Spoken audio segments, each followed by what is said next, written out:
Hi friends. APSC group 2 mains prepare అవుతున్న aspirants అందరికీ స్వాగతం సుస్వాగతం. సైన్స్ అండ్ టెక్నాలజీకి సంబంధించి ఈరోజు ఎమర్జింగ్ టెక్నాలజీ ఫ్రంటియర్స్ అనే టాపిక్తో మీ ముందుకు వచ్చాను. ఎమర్జింగ్ టెక్నాలజీ ఫ్రంటియర్స్ అంటే అభివృద్ధి చెందుతున్న సాంకేతికతలు మరియు వాటి యొక్క లిమిటెడా అన్లిమిటెడా అనే దాని గురించి. ఈ ఫ్రంటియర్స్ అంటే ఎలాంటి సరిహద్దులు లేనటువంటి అని అర్థం.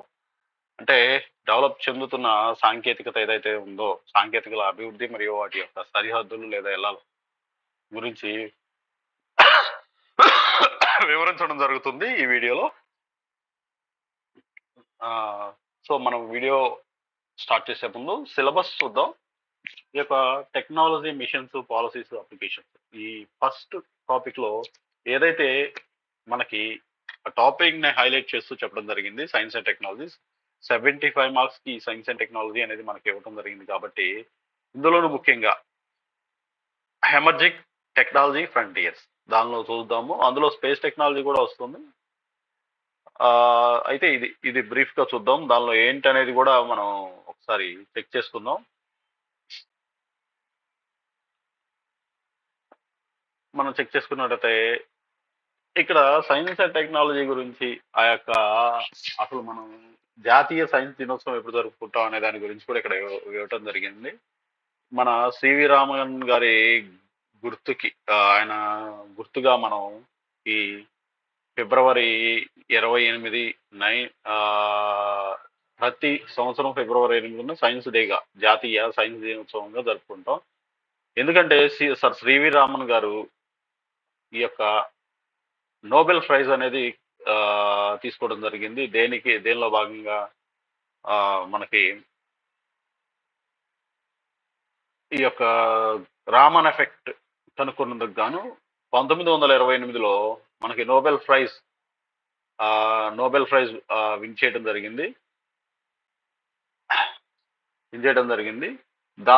దానికి గాను మనకి రామన్ ఎఫెక్ట్ గాను నోబెల్ ప్రైజ్ విన్ అయ్యారు. దానిలో భాగంగానే ఆయన గుర్తుగా జాతీయ సైన్స్ దినోత్సవం ప్రతి సంవత్సరం ఫిబ్రవరి 28 జరుపుకుంటాం. ఇది దీనికి సంబంధించిన టాపిక్. నేను ఇవి ఏవైతే ఉన్నాయో అవి పీడిఎఫ్ మీకు అందుబాటులో ఉంచుతాను, దయచేసి గమనించండి. అయితే మనం ఇక్కడ చూడాల్సిన తర్వాత మన కాన్సెప్ట్ వచ్చేసరికి సైన్స్ అండ్ టెక్నాలజీలో ఎమర్జింగ్ టెక్నాలజీస్ లేదా ఫ్రంటియర్స్ కూడా ఇవేనండి. ఫ్రంటియర్ టెక్నాలజీస్ కూడా ఇవే. ఎమర్జింగ్ టెక్నాలజీస్ ఏంటి అనేది చూస్తే ఇక్కడికి వచ్చేళ్ళకి artificial intelligence, quantum computing technology, synthetic biology, robotics, block chain, space technology, nano technology, 3D printing, cognitive computing, green computing, biotechnology, ఇలా ఇన్ని ఉన్నాయండి. అంటే ఇప్పుడు జరుగుతున్న టెక్నాలజీ అనేది ఇదే రన్నింగ్ అవుతుంది ఇప్పుడు ఉన్న కండిషన్స్ లో. అందులో మనం ఈ టాపిక్ ఆర్టిఫిషియల్ ఇంటెలిజెన్స్ గురించి చూద్దాం. అసలు ఎమర్జింగ్ టెక్నాలజీస్ అంటే ఏంటనేది ఇక్కడ చూద్దాం. Emerging technologies whose development, practical application are both still largely unrealized. These technologies are generally new but also include older technologies finding new applications అన్నాడు. అంటే ఏంటంటే ఈ సాంకేతికత ఏదైతే అభివృద్ధి చెందుతున్న సాంకేతికత అనేది వాటి యొక్క అభివృద్ధి, అదేవిధంగా వాటి యొక్క ప్రాక్టికల్ అప్లికేషన్, వాటి ద్వారా ఏ అప్లికేషన్స్ ఏమొస్తున్నాయి అంటే దాన్ని క్రియేట్ చేసిన తర్వాత దాని ద్వారా ఇప్పుడు మన కంప్యూటర్ అప్లికేషన్ ఏంటి మెయిన్, మనం దాన్ని ఏదైనా డేటాని ఎంటర్ చేయటం కానీ, డేటాని స్టోర్ చేయటం కానీ, అదేవిధంగా డేటాని ట్రాన్స్ఫర్ చేయటం కానీ త్రూ ఇంటర్నెట్ చేస్తూ ఉంటాం. అదేవిధంగా ఈ development and practical application both are still largely, చాలా చూస్తే ఇవి ఇంకా సందిగ్ధంలోనే ఉన్నాయి. ఇంకా అనేది చాలా సందిగ్ధంలో ఉన్నాయి. ఇంకా ఏదో కనుక్కోవాల్సి ఉంది, ఇంకా ఏదో డెవలప్ చేయాల్సింది ఉంది ఈ టెక్నాలజీస్ లో. అంటే developing emerging technologies. These technologies are generally new. కానీ ఈ టెక్నాలజీ ఏదైతే కొత్తగా వచ్చిన టెక్నాలజీస్ ఏవైతే ఉన్నాయో అవి కొత్తగా వచ్చినా కానీ ఇవి పాత టెక్నాలజీ నుంచే పాత టెక్నాలజీ యొక్క కొత్త ఫైండింగ్స్, న్యూ లేదా న్యూ అప్లికేషన్స్ అన్నమాట. సో ఈ సాంకేతికతలు ఏవైతే ఉన్నాయో ఆల్రెడీ ఉన్న టెక్నాలజీస్ నుంచి కొత్తగా తీసుకొచ్చి అభివృద్ధి పరిచినటువంటి అప్లికేషన్స్ అని చెప్పబడతా ఉంది. సరే, మనం ఫ్రంటియర్ టెక్నాలజీస్ ఏమంటాం? ఫ్రంటియర్స్ ఏంటి? లేదా ఫ్రంటియర్ టెక్నాలజీస్ అంటే ఫ్రంటియర్ టెక్నాలజీస్ అనేవి refer to cutting edge and innovative technologies that are at the forefront of scientific and technological advancement. These technologies often represent the leading edge of progress in various fields and have the potential to bring about significant changes in society, the economy, and the other aspects of human life. The term frontier implies that these technologies are pushing the boundaries of what is currently possible and are exploring new frontiers of knowledge and capability. ఇక్కడ మనం frontier technologies గురించి అది ఇంగ్లీష్లో ఎవరికైనా ఉండాలని చెప్తున్నాం, కానీ తెలుగులో విషయానికి వచ్చేసరికి ఎలాంటి హద్దులు లేనటువంటి ఈ టెక్నాలజీస్కి, ఈ డెవలపింగ్ ఏదైతే అవుతున్నాయో ఆ టెక్నాలజీస్ ఒక పాత అప్లికేషన్ నుంచి కొత్త అప్లికేషన్ పుట్టుకు రావడం, వాటికి ఇంకా ఇంకా ఏదో కనుక్కోవాలన్న కాన్సెప్ట్ ఉంటుంది. అంటే ఇంకా దానిలో నుంచి ఏదో ఒక అప్లికేషన్ తీయొచ్చు అన్న కాన్సెప్ట్ ఉంటుంది.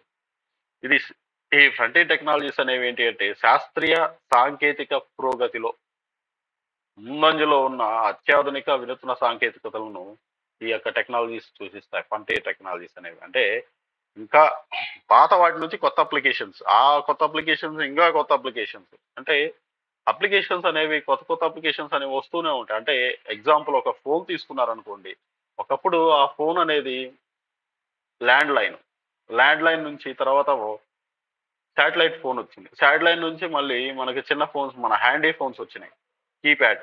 ఆ కీప్యాడ్ తర్వాత కలర్ స్క్రీన్ ఉన్నటువంటి కీప్యాడ్ మొబైల్స్. ఆ తర్వాత 2011 వచ్చేసరికి ఒక్కొక్కరి చేతిలో టచ్ స్క్రీన్. 2010కే టచ్ స్క్రీన్స్ వచ్చేసినాయి, ఫ్లిప్ మోడల్స్ అని టచ్ స్క్రీన్. ఇప్పుడు మన చేతిలో ఉన్న టచ్ స్క్రీన్ లో కూడా ఆ మోడల్లో కూడా కొత్త రకం అప్లికేషన్స్. ఇంకా రానున్న రోజుల్లో మనకి ట్రాన్స్పరెంట్ టైప్ ఆఫ్ మొబైల్స్ వస్తాయి. అంటే దాని ట్రాన్స్పరెంట్ ఉంటుంది. ఈ మొబైల్లో చూస్తే అవతల వ్యక్తి కూడా కనపడతా ఉంటాడు. మీరు సినిమాల్లో కానీ వీటిలో కానీ చూసే ఉంటారు. ఫోల్డబుల్, అదేవిధంగా ట్రాన్స్పరెంట్, అక్కడ మనం చూస్తూనే ఉంటాం. దాన్ని ఒక గ్లాసు ప్లేట్ మీద ఈ ఇంటర్నెట్ అవన్నీ కనపడతా ఉంటాయి. అట్లాంటి టెక్నాలజీ వచ్చే అవకాశం ఉంది. సో ఇవన్నీ కొత్త అప్లికేషన్స్, వీటికి ఎలాంటి లిమిటేషన్ అనేది లేదు. సో దాన్నే ఫ్రంటియర్ టెక్నాలజీస్ అంటారు. అంటే ఆల్రెడీ ఉన్న సాంకేతికతకి కొత్త అప్లికేషన్స్ జోడిస్తూ వచ్చే ఒక ఫ్రంటియర్ టెక్నాలజీస్ అంటారు. వీటికి ఎలాంటి హద్దులు అనేవి లేవు. సో వీటి జ్ఞానం, సామర్థ్యం యొక్క కొత్త సరిహద్దులను అన్వేషిస్తూనే ఉంటాయి. ఎప్పటికప్పుడు కొత్త జ్ఞానం, కొత్త సైన్స్ అనేది ఉద్భవిస్తూనే ఉంటుంది. అదేవిధంగా వాటి క్యాపబిలిటీ అనేది కూడా పెరుగుతూనే ఉంటుంది అనమాట. ఎలాంటి లిమిటేషన్స్ లేకుండా ఉండేవే ఫ్రంటియర్ టెక్నాలజీస్. దాన్నే మనం ఎమర్జింగ్ టెక్నాలజీ ఫ్రంటియర్స్ అంటాం. అంటే అభివృద్ధి చెందుతున్న సాంకేతికతల యొక్క అన్లిమిటెడ్ టెక్నాలజీస్ అని అర్థం కూడా చేసుకోవచ్చు. ఇందులో ఇప్పుడు అభివృద్ధి చెందిన ఫ్రంటియర్ టెక్నాలజీస్ ఎగ్జాంపుల్స్ అండి. ఒకటి ఆర్టిఫిషియల్ ఇంటెలిజెన్స్, తర్వాత బిగ్ డేటా, తర్వాత digital technologies, cloud computing, autonomous systems, IoT, internet of things. ఇవన్నీ ఎక్కువ శాతం కొత్త అప్లికేషన్స్. ఎప్పటికప్పుడు కొత్త అప్లికేషన్స్. వీటిలో ఆర్టిఫిషియల్ ఇంటెలిజెన్స్ ఫస్ట్ ఒకటి క్రియేట్ చేశారు. ఆర్టిఫిషియల్ ఇంటెలిజెన్స్ అంటే కృత్రిమ మేధను క్రియేట్ చేశారు. దాని నుంచి కొత్త రకాల అప్లికేషన్. ఈ అప్లికేషన్ వచ్చి ఒకటి హెల్త్ దానిలో, ఒకటి గవర్నెన్స్ లో, ఒకటి ఇంకొక ఫీల్డ్ అగ్రికల్చర్ ఫీల్డ్ ఈ ఆర్టిఫిషియల్ ఇంటెలిజెన్స్ అనేది యూజ్ చేస్తూ ఉన్నారు. ఎగ్జాంపుల్ చెప్పుకోవాలంటే దాని గురించి మనం చెప్పుకుంటున్నాం కాబట్టి దాని గురించి పర్టికులర్ గా చెప్తున్నాం. వాటిలో వచ్చే అప్లికేషన్స్, ఫ్రంటియర్ అప్లికేషన్స్ ఏవైతే ఉన్నాయో అందులో మనం ఇక్కడ చూడబోతున్నాం ఆర్టిఫిషియల్ ఇంటెలిజెన్స్ కి సంబంధించి. ఇవి మీకు ఏవైతే ఉన్నాయో అవి నేను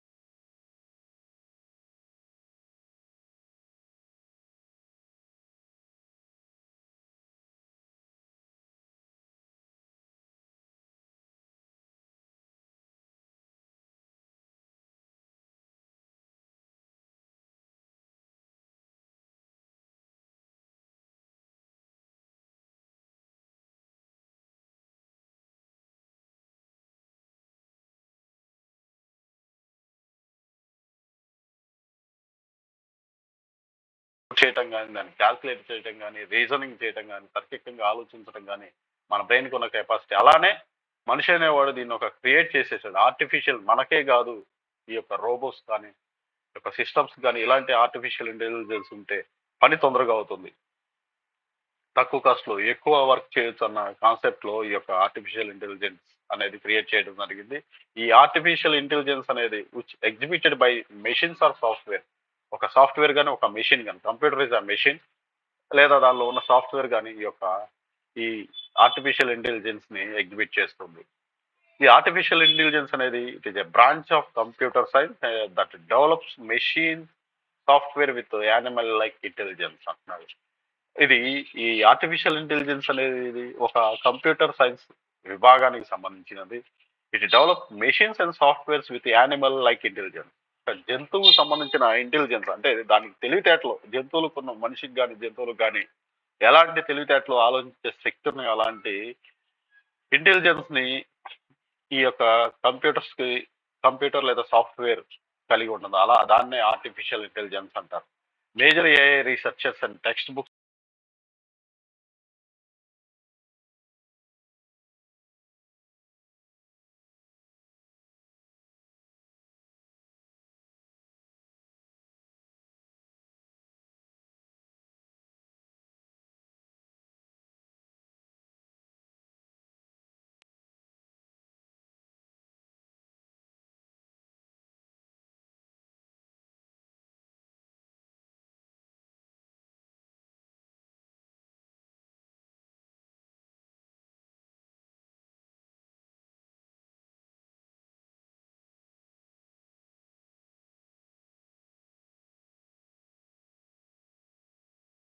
దాని గురించి చాలా బుక్స్ కానీ, రీసెర్చ్ కానీ వివరించడం జరిగింది. Wear an intelligent agent is a system that perceives it's environment and takes action that maximise it's chances of success. ఈ ఇంటెలిజెంట్ ఏజెంట్ అనేది ఒక సిస్టమ్, ఒక సిస్టమ్ లాంటిది. ఇదేంటంటే పర్సీవ్ చేసుకుంటది. ఎన్విరాన్మెంట్ ఏ విధంగా ఉంది, దానికి తగ్గట్టుగా యాక్షన్స్ ఏ విధంగా చేయాలి టు సక్సెస్ అవటానికి. యాక్షన్ చేస్తే కంపల్సరీ సక్సెస్ అవ్వాలి అని చెప్పేసి. దానికి అని చెప్పేసి ఈ ఇంటెలిజెంట్ ఏజెంట్‌ని అక్కడ చెప్పడం జరిగింది దాని గురించి. ఏదైనా ఒకటి రిసీవ్ చేసుకుందంటే, ఒక వర్క్ చేసిందంటే దానిలో ఉన్న కండిషన్స్‌ని, అదే విధంగా దానిలో ఉన్న యాక్షన్స్‌ని కంప్లీట్ చేసి మాక్సిమం సక్సెస్ ఇవ్వటానికి ట్రై చేస్తుందంట ఈ ఆర్టిఫిషియల్ ఇంటెలిజెన్స్ అనేది. John McCarthy who coined the term in 1956. ఈ ఆర్టిఫిషియల్ ఇంటెలిజెన్స్ అనే దాన్ని జాన్ మెకార్థీ అనే ఆయన 1956లో ఆ పదాన్ని ఇవ్వటం జరిగింది. అతను ఏం డిఫైన్ చేశాడంటే, it is the study of making intelligent machines. దేని గురించి చదవటం? Making of intelligent machines.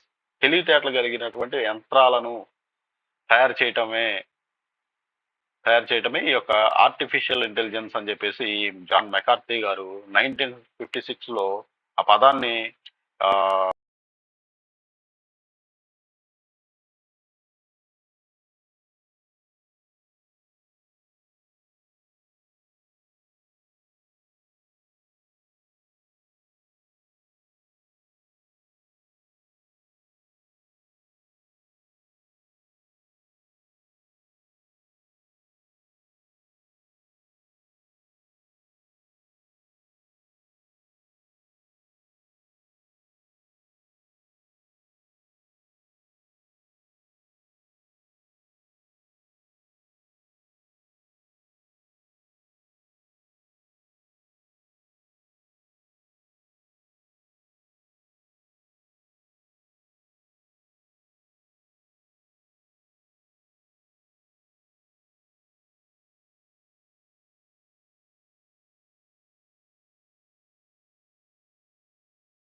ఎన్ని అప్లికేషన్స్ లో కనుక్కున్నా ఇంకా ఏదో అప్లికేషన్ ఉంటూనే ఉంటాయి, కొత్త అనేవి వస్తూనే ఉంటాయి. అది ఫ్రంటియర్.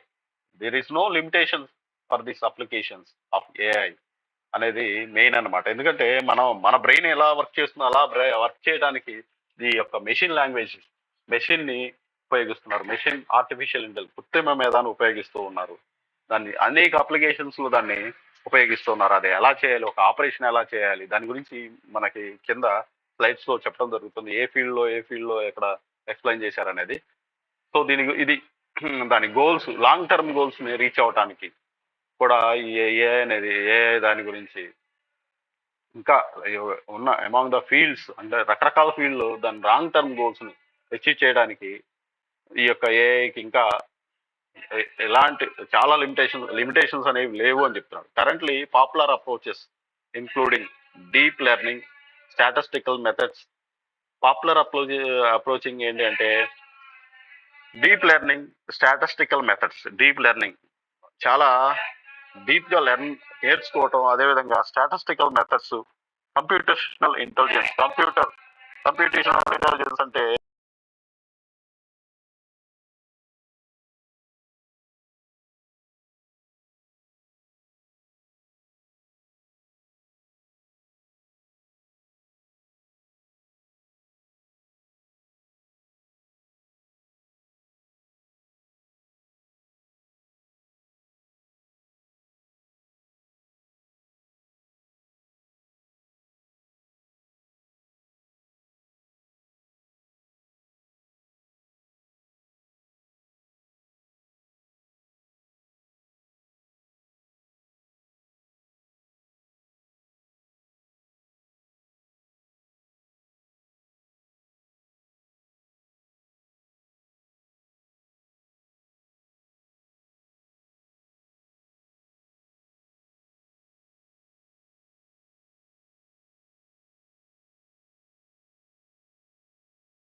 కొంతవరకు మాత్రమే ఒక సమాచారాన్ని ఇస్తే దానికి ఉన్న సమస్యని పరిష్కరించగలుగుతాయి.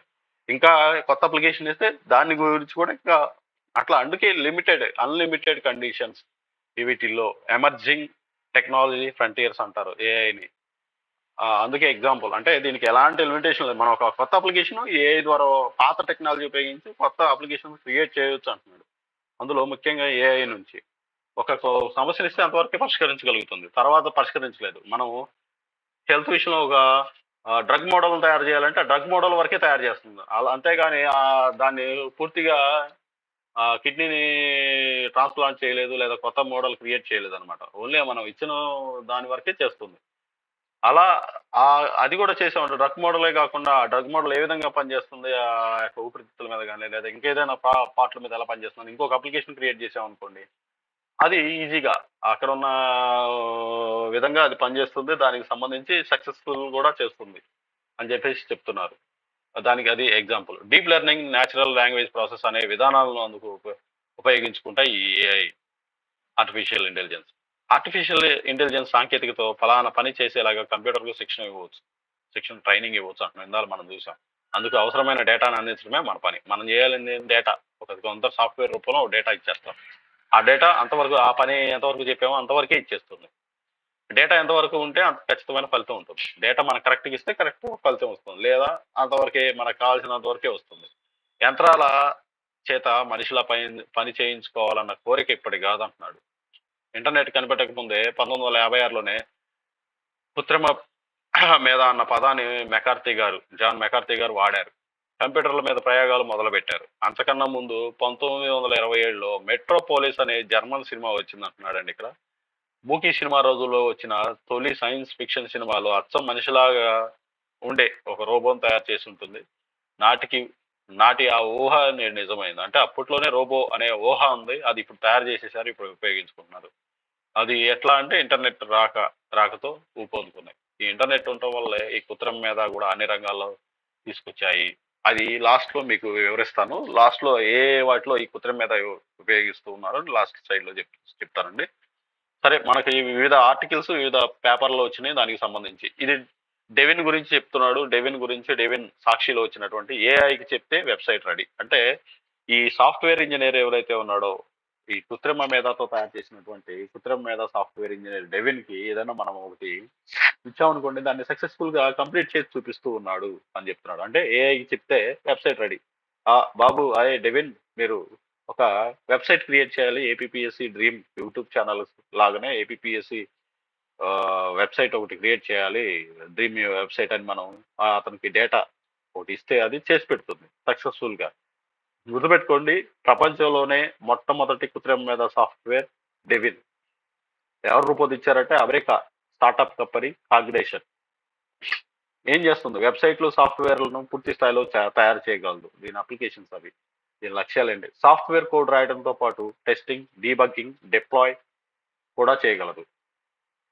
ఇప్పటికే వివిధ బెంచ్ మార్క్ టెస్టులను డెవిన్ పాస్ అయిందని తెలిపిన కాగ్నిషన్. ఏం చెప్పిందంటే ఇది అన్ని చేయగలదు, డీబాగింగ్ చేయగలదు, డిప్లాయ్ చేయగలదు, టెస్టింగ్, సాఫ్ట్‌వేర్ కోడ్ రాస్తుంది అని చెప్తున్నాడు. అదేవిధంగా సాఫ్ట్‌వేర్‌లు, వెబ్‌సైట్‌లు వాటి ప్రోగ్రామ్‌లు రాయగలదు, చేయగలదు అని చెప్తున్నాడు. ఇది కోడ్ నుంచి డిప్లాయ్ దాకా అని చెప్తున్నాడండి. ఏం క్రియేట్ చేయగలదు అది అంటే కోడ్ నుంచి డిప్లాయింగ్, డీబ్లాగింగ్ అని చెప్పేసి దీనికి పనిచేస్తున్న సాఫ్ట్‌వేర్ కంపెనీ ఏదైతే ఉందో అది కాగ్నిషన్ చెప్తుంది. దాని యొక్క ఎగ్జిక్యూటివ్ ఎవరంటే స్కాట్ వు. Cognition company chief executive. So ఇది ప్రపంచంలో మొట్టమొదటి సాఫ్ట్‌వేర్ ఇంజినీర్ ఎవరంటే ఏఐ సాఫ్ట్‌వేర్ ఇంజినీర్ డెవిన్. ఎవరు రూపొందించారంటే ఇది ఒక మన కాగ్నిషన్ అమెరికా చెందిన టెక్ దిగ్గజం, ఒక స్టార్టప్ కంపెనీ.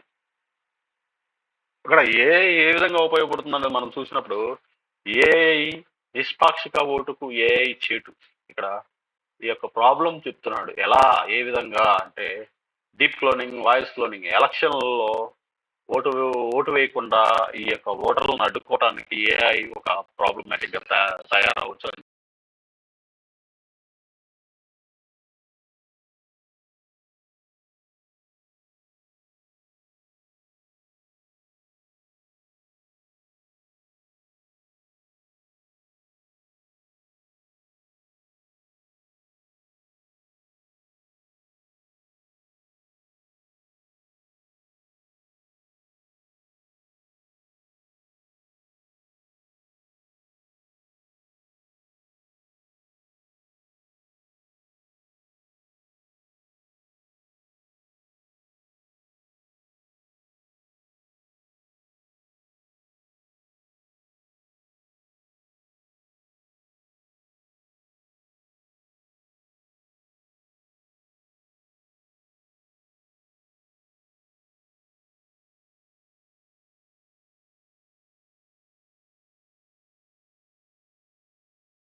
లో పడవేసే డీప్ ఫేక్‌లను తయారు చేయడానికి పెద్ద పెద్ద సంస్థలే అవసరం లేదని, ఆ పరిజ్ఞానంపై కాస్త అవగాహన ఉన్నవారు ఒక ల్యాప్‌టాప్ సహాయంతో నకిలీలను వ్యాప్తి చేయవచ్చని నిపుణులు చెప్తున్నారు. అంటే పెద్దగా అవసరం లేదు. ఒక ల్యాప్‌టాప్ ఉంటే డీప్ ఫేక్ టెక్నాలజీ యూజ్ చేసేసి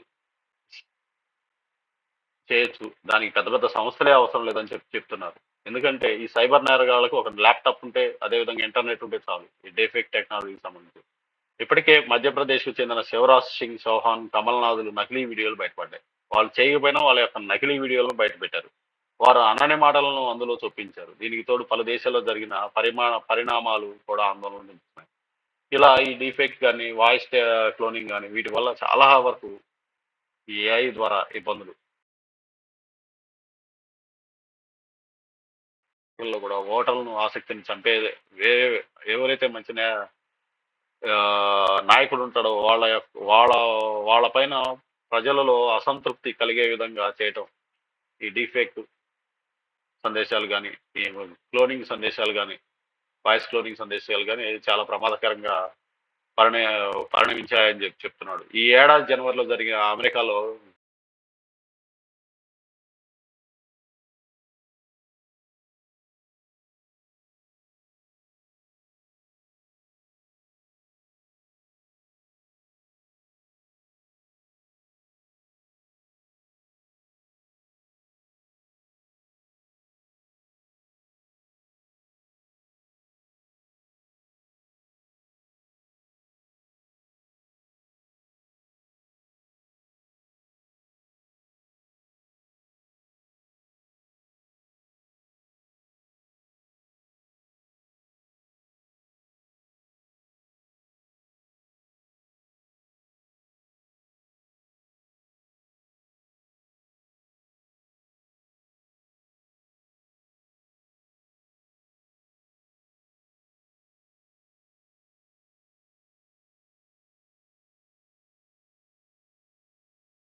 అవకాశం ఉంది. మే నెలలో దాన్ని లాంచ్ చేసే అవకాశం ఉందని చెప్తున్నాయి. దేశ ఆర్టిఫిషియల్ ఇంటెలిజెన్స్ సెక్టార్‌లో ఇదో పెద్ద ముందడుగు కానుంది. ఇది దేశ ఆర్టిఫిషియల్ ఇంటెలిజెన్స్ సెక్టార్‌లో ఒక ముందడుగు కానుందని చెప్తున్నారు. దీనిలో రిలయన్స్ జియోతో పాటు 8 అఫిలియేటెడ్ యూనివర్సిటీలు ఉన్నాయి. అఫిలియేటెడ్ యూనివర్సిటీస్ ఉన్నాయి. అదేవిధంగా ముంబైలో జరిగిన ఓ టెక్ కాన్ఫరెన్స్‌లో భారత్ జీపీటీకి సంబంధించి ఓ వీడియోని షేర్ చేశారు. వీడియోలో సౌత్ ఇండియాలోని ఓ మోటార్ సైకిల్ కంపెనీ తమిళంలో ఏఐ బాట్‌ను కొన్ని ప్రశ్నలు అడుగుతుంటాడు. అలానే ఓ బ్యాంకర్ ఓ బాట్ సహాయంతో హిందీలో మాట్లాడుతుంటాడు. హైదరాబాద్‌లోని ఓ డెవలపర్ కంప్యూటర్ కోడ్ రాయటం కూడా ఈ వీడియోలో చూడొచ్చు. భారత్ జీపీటీని హనుమాన్ పేరుతో తీసుకొచ్చే అవకాశం ఉంది. ఈ భారత్ జీపీటీ పేరుని ఏదైతే చాట్ జీపీటీకి చెప్పారో అలానే ఈ భారత్ జీపీటీ హనుమాన్ పేరుతో తీసుకొచ్చే అవకాశాలు ఉన్నాయి. ఈ Bharat GPT health care, governance, financial services, education సెక్టార్‌లో మొత్తం 11 లాంగ్వేజ్‌ల్లో పనిచేయనుంది. ఇది గుర్తుపెట్టుకోండి. మనకి ఈ కింద ఇవ్వబడిన వాటిని సరిచూడండి అని క్వెషన్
ఏంటనేది ఇక్కడ వివరించారు. ఎస్ఐపిహెచ్ తయారీ కోసం ఎత్తులో వైరుధ్యాలు కలిగిన సిలికాన్ వేపర్ను ఉపయోగించారు. వేపర్ను ఉపయోగించి నిర్దిష్టంగా కొన్ని చోట్ల 150 నానోమీటర్ల మేర పల్చగా ఉంటుంది. ఈ వైరుధ్యాల వల్ల ఈ చిప్ గుండా వెళ్ళేటువంటి క్రాంతిని నియంత్రించడానికి వీలైందని చెప్తున్నాడు. ఈ చిప్ తయారీ కోసం ఎత్తుల్లో వైరుధ్యాలు కలిగిన సిలికాన్ వేఫర్ను ఉపయోగించి, సిలికాన్ వేఫర్ అంటే ఒక పొరలాగా ఉంటుంది, దాన్ని ఉపయోగించారు. నిర్దిష్టంగా కొన్ని చోట్ల 150 నానోమీటర్ల పైగా పల్చగా ఉంటుంది. చాలా థిన్‌గా ఉంటుంది. అలాంటి వాటిని ఉపయోగించారు. ఈ చిప్ గుండా కాంతిని ఇచ్చినప్పుడు నియంత్రించడానికి వీలైందని చెప్తున్నాడు. సో ఇది చిప్ ఏఐని కంట్రోల్‌లో చేయటానికి వాడేటువంటి ఒక చిప్‌ని ఈ పెన్సిల్వేనియా విశ్వవిద్యాలయం వాళ్ళు రూపొందించారు. ఇది గోప్యతకు వీలు అంటున్నాడు. కంప్యూటింగ్ వేగము, విద్యుత్ ఆదాకి తోడు సమాచార గోప్యతకు కూడా ఈ చిప్ ఉపయోగపడుతుంది. Silicon photonic chip. అంటే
ప్రచారం, ప్రకటనల ద్వారా వారి సందడి మామూలుగా లేదు. మీరు రీసెంట్‌గా యూట్యూబ్‌లో చూస్తుంటారు. ఒక చిన్న విండో అనేది ఆటోమేటిక్‌గా ఒకటి ఉంది అక్కడ. రమ్మీ భాయ్ ఇట్లాంటి వాటికి ఒక ఏఐ మోడల్ బొమ్మ ఒకటి ఉండదు. అది మాట్లాడుతూ ఉంటుంది. మీరు ఇంత క్యాష్ చేయండి, అంత క్యాష్ పెట్టండి, మీకు డబ్బులు వస్తాయని చెప్పి చెప్తూ ఉంటుంది. అదే ఏఐ మోడల్. మనం ఆల్రెడీ మనకి కనపడుతూనే ఉంటాయి ఈ ఏఐ మోడల్ రిలేటెడ్ బొమ్మలు. అసలు నిజమైన అమ్మాయిలు కాదంటే నమ్మలేని పరిస్థితి అలా ఉందన్నమాట పరిస్థితి. అందుకే ఈ సుందరంగుల కోసం మిస్ ఏఐ పోటీలు సిద్ధమయ్యాయి. మిస్ ఇండియా వంటి పోటీల మాదిరిగానే వీటి యొక్క ప్రతిభను పరీక్షించి ప్రైజ్ మనీ ఇస్తారు. వరల్డ్ ఏఐ క్రియేటర్ అవార్డ్స్ ఈ విషయాన్ని వెల్లడించింది. ఈ మొట్టమొదటి మిస్ ఏఐ పోటీలలో మోడల్స్, ఇన్ఫ్లుయెన్సర్స్ పోటీ పడ్డారు. దీని కింద $20,000 ప్రైజ్ మనీ ఇవ్వనున్నారు. ఈ భామల లుక్స్, వీటి క్రియేషన్స్ వెనక ఉపయోగించిన సాంకేతిక నైపుణ్యాలు, సోషల్ మీడియాలో అవి చూపుతున్న ప్రభావం, వాటి నిర్ణేతలు పరిగణలో తీసుకున్నారు. ఎలా తీసుకున్నారు?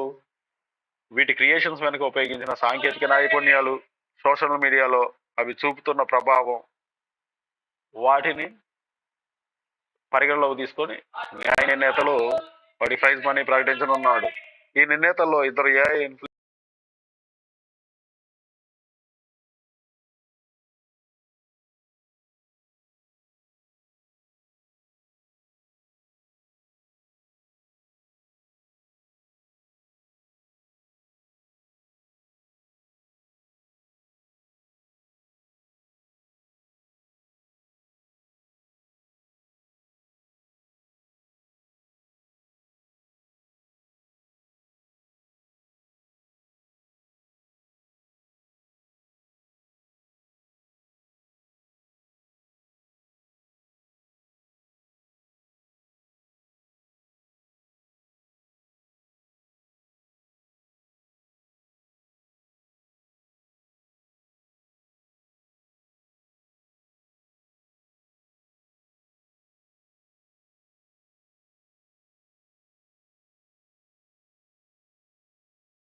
తెలిపారనమాట. తొలి అంతర్జాతీయ కృత్రిమ మీద భద్రతా శిఖరాగ్ర సదస్సు ఎక్కడ జరిగిందంటే బ్రిటన్. సిద్ధమైన వేళ రిషి సునక్ ఈ ప్రకటన చేశారు. ఎక్కడ జరగనుంది ఈ యొక్క ఏఐకి సంబంధించి భద్రతా శిఖరాగ్ర సదస్సు అంటే బ్రిటన్‌లో జరుగుతుంది. దాని ద్వారానే ఈ యొక్క కీలక ప్రకటన చేశారు. ప్రపంచ మొట్టమొదటి తొలి కృత్రిమ మీద భద్రతా సంస్థ సేఫ్టీ ఇన్‌స్టిట్యూట్. ఇది దానికి సంబంధించండి. ఇది current related science and technology topic AI. అదేవిధంగా ఇక్కడ చూడండి, మనకి సమాజానికి హాని కలిగించే తప్పుడు సమాచారం వంటి సమస్యలను మొదలు తీవ్రమైన పరిణామాల వరకు ఏఐతో పొంచి ఉన్న ముప్పును అన్వేషిస్తుంది ఈ యొక్క సేఫ్టీ ఇన్స్టిట్యూట్. సూపర్ కంప్యూటర్ అభివృద్ధిలో దాదాపు 10,000 కోట్లు, క్వాంటమ్ కంప్యూటర్లో 25,000 కోట్లు పెట్టుబడులను పెట్టుబడి పెట్టనున్నట్టు ప్రకటించారు. ఇది ఇలా ఉండగా నవంబర్ 1, 2 తేదీల్లో నిర్వహించనున్న గ్లోబల్ ఏఐ సేఫ్టీ సమ్మిట్ లో పాల్గొనేందుకు చైనా సహా ఆయా దేశాలను బ్రిటన్ ఆహ్వానించింది. ఈ 1, 2 నవంబర్ లో జరిగేటువంటి 1, 2 ఆ తేదీలో జరగనున్నటువంటి గ్లోబల్ ఏఐ సేఫ్టీ సమ్మిట్ పాల్గొనే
భావించి చాలా మంది ఇవి పరీక్షలు చేయించుకోవట్లేదు.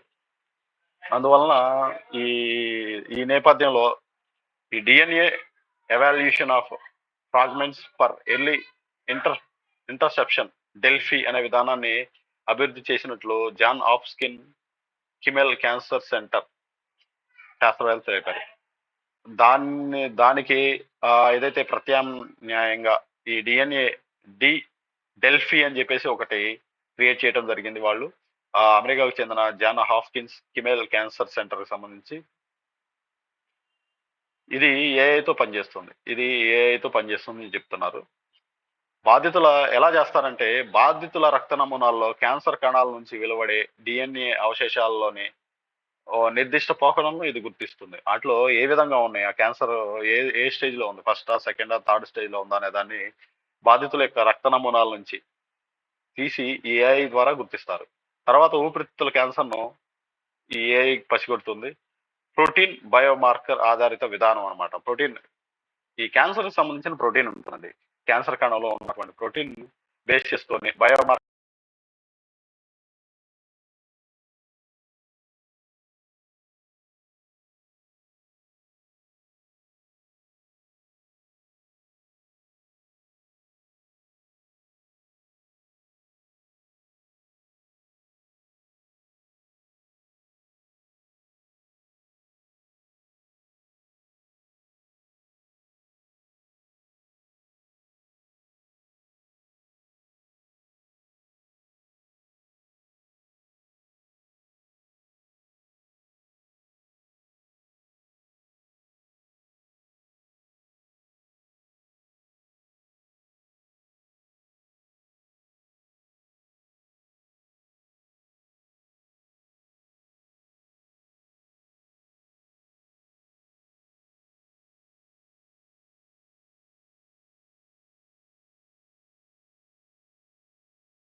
యాన్యులోప్లాయిడీని గుర్తించడానికి బయాప్సీ లాంటి పరీక్షలను అనుసరిస్తున్నారు. ప్రస్తుతానికి బయాప్సీ అనే పరీక్షను ఉపయోగిస్తున్నారు. ఇందులో పిండాల్లోని కణాలను సేకరించి జన్యు పరీక్షలు చేస్తున్నారు. ఆ పిండాల్లోని కణాలను ఉపయోగించి జన్యు పరీక్షలు చేసి ఈ యొక్క యాన్యుప్లాయిడీని కనుక్కుంటున్నారు. దీంతో ఐవీఎఫ్ ఖర్చు కూడా చాలా పెరుగుతుంది. అంటే ఎందుకంటే ఖర్చుతో కూడుకుంది కదండి. ఇన్విట్రో ఫర్టిలైజేషన్ అంటే ఈ ల్యాబుల్లో తయారు చేసి ల్యాబుల్లో చేస్తారు కాబట్టి, ఇది తల్లి కడుపులో జరగదు కాబట్టి, అక్కడ దానిలో ఉన్న కణాన్ని పెంచి పిండాన్ని పెంచి దానిలో కణాన్ని తీసుకొని చెక్ చేస్తారు.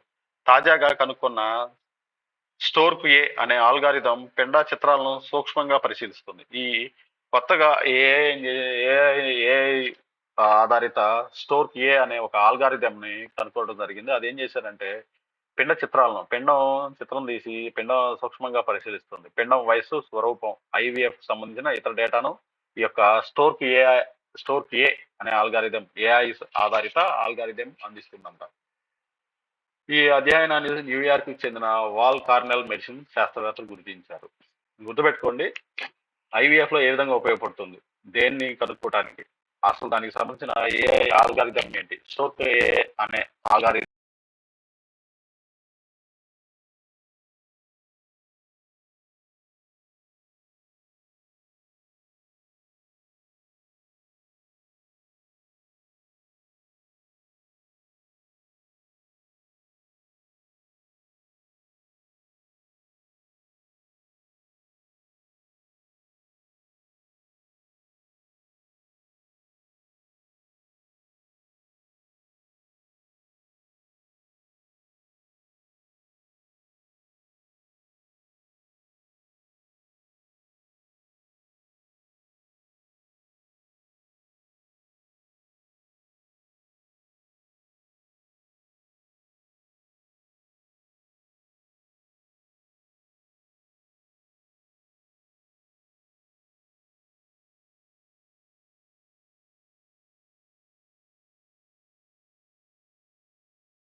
నేను తప్పనిసరిగా మీకు ఎగ్జామ్ కల్లా మొత్తం కంప్లీట్ చేసి మీ చేతిలో మీకు క్లాసెస్ అందించగలను. So thank you for watching.